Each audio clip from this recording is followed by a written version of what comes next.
নমস্কার বন্ধুরা, আজকে রবিবার আর দেখুন বাজার থেকে আমাদের এনেছে ঘুষো মাছ, মোরলা মাছ, বাটা মাছ, কাতলা মাছ আর এনেছে দেশি মোরগের মাংস।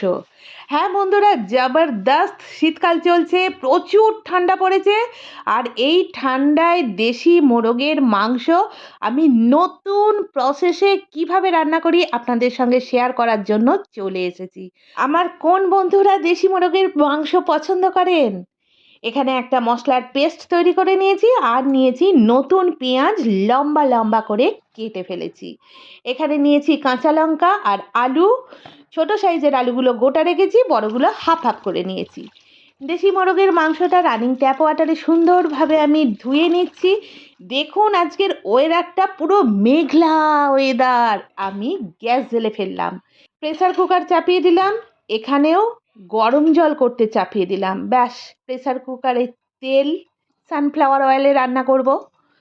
তেল গরম হয়ে গেলেই তেজপাতা, শুকনো লঙ্কা ফোড়ন, আর তারপরে লম্বা লম্বা করে কেটে রাখা পেঁয়াজ, কাঁচা লঙ্কা একসঙ্গে দিয়ে বেশ সুন্দরভাবে ভাজতে আরম্ভ করব। 50% ভাজা হয়ে যেতে মশলার পেস্ট, প্রয়োজনীয় লবণ দিয়ে আবার আমি ভাজতে আরম্ভ করব।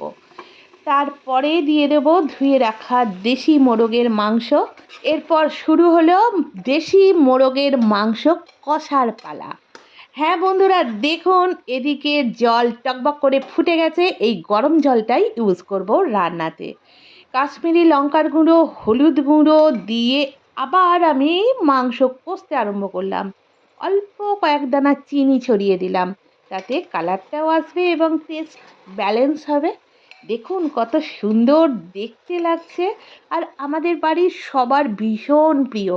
আমার ছেলেরা যখন খুব ছোট ছিল তখন দেশি মোরগের মাংস ওদের অতটা ফেভারিট ছিল না, কিন্তু এখন একদম বেস্ট চয়েস।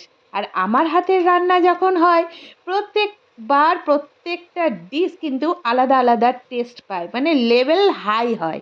দেখুন কষা কমপ্লিট হয়ে যেতেই আমি গরম জলটা দিয়ে দিলাম, দিয়ে একটু সুন্দরভাবে চাড়িয়ে নেওয়ার পর ওর মধ্যে কেটে রাখা আলুগুলো যোগ করে দিলাম। প্রেসার কুকারের লিড আটকে দিলাম আর দিলাম 4খানা সিটি, এবং ভেপারটা অটোমেটিক্যালি আস্তে আস্তে নিউট্রালাইজ হতে দিলাম।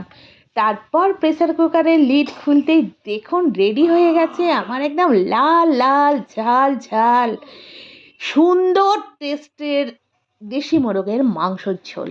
হ্যাঁ বন্ধুরা, আজ সানডে লাঞ্চ মানে একদম ফাটাফাটি লাঞ্চ একটা। আপনারা কবে খাচ্ছেন অবশ্যই জানাবেন। দেখা হচ্ছে পরের ভিডিওয়। টাটা।